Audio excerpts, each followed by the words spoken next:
आज से भारतीय नौसेना को एक नया ध्वज मिला है।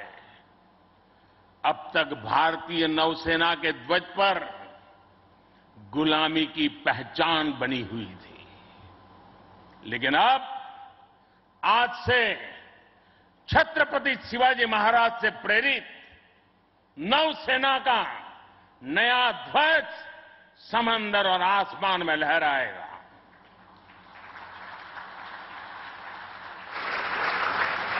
कभी रामधारी सिंह दिनकर जी ने अपनी कविता में लिखा था, नवीन सूर्य की नई प्रभा, नवीन सूर्य की नवीन प्रभा, नमो नमो नमो, नमो स्वतंत्र भारत की ध्वजा, नमो नमो नमो।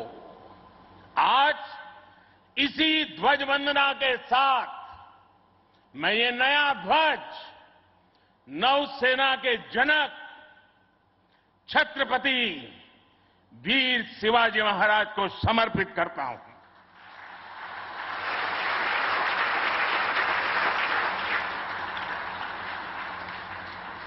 मुझे विश्वास है भारतीयता की भावना से ओतप्रोत ये नया ध्वज भारतीय नौसेना के आत्मबल और आत्मसम्मान को नई ऊर्जा देगा।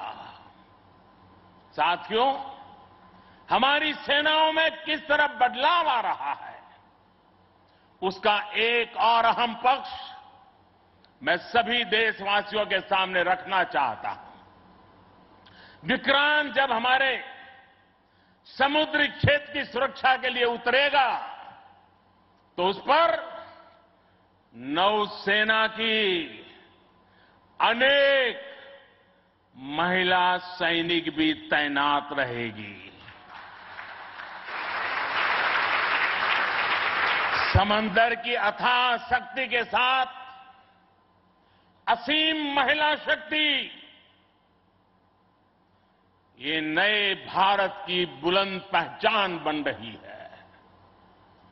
मुझे बताया गया है कि अभी नेवी में करीब 600 महिला ऑफिसर्स हैं, लेकिन अब इंडियन नेवी ने अपनी सभी शाखाओं को महिलाओं के लिए खोलने का फैसला किया है। जो पाबंदियां थी वो अब हट रही है। जैसे समर्थ लहरों के लिए कोई दायरे नहीं होते, वैसे ही भारत की बेटियों के लिए भी अब कोई दायरे या बंधन नहीं है।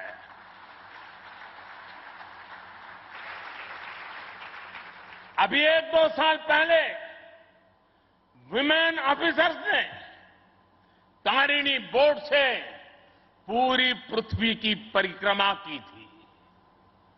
आने वाले समय में ऐसे पराक्रम के लिए कितनी ही बेटियां आगे आएगी, दुनिया को अपनी शक्ति से परिचित करवाएगी। नेवी की तरह ही तीनों सशस्त्र सेनाओं में युद्धक भूमिकाओं में महिलाओं को शामिल किया जा रहा है। उनके लिए नई जिम्मेदारियों के रास्ते खोले जा रहे हैं। साथियों, आत्मनिर्भरता और आजादी को एक दूसरे का पूरक कहा जाता है। जो देश जितना किसी दूसरे देश पर निर्भर है, उतना ही उसके लिए संकट है। जो देश जितना आत्मनिर्भर है, वो उतना ही सशक्त है। कोरोना के संकट काल में हम सभी ने आत्मनिर्भर होने की इस ताकत को देखा है, समझा है, अनुभव किया है। इसलिए आज भारत आत्मनिर्भर होने के लिए पूरी शक्ति से काम कर रहा है।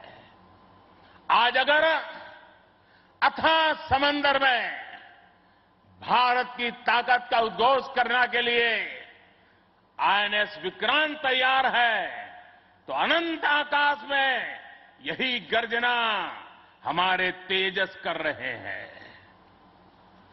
इस बार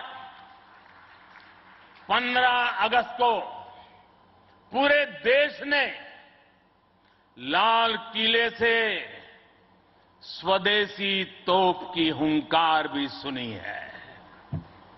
आजादी के 75 साल बाद सेनाओं में रिफॉर्म करके भारत अपनी सेनाओं को निरंतर आधुनिक बना रहा है, आत्मनिर्भर बना रहा है।